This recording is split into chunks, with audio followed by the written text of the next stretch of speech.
Hello everyone, Vibha Devi FNP YouTube channel में आपको बहुत बहुत स्वागत करती हूँ। दोस्तों, आज की इस वीडियो में हम बात करने वाले हैं फॉरएवर में आखिर में काम क्या करना होता है।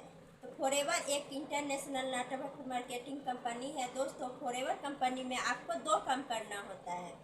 पहला काम आपको ये होता है, जो आप प्रोडक्ट ऑर्डर किए हैं वो प्रोडक्ट का आपको यूज करना है।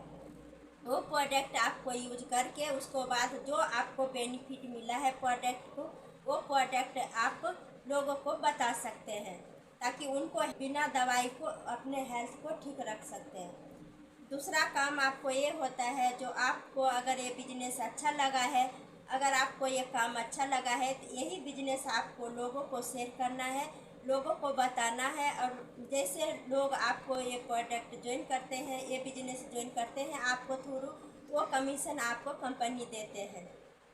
तो बाय दोस्तों।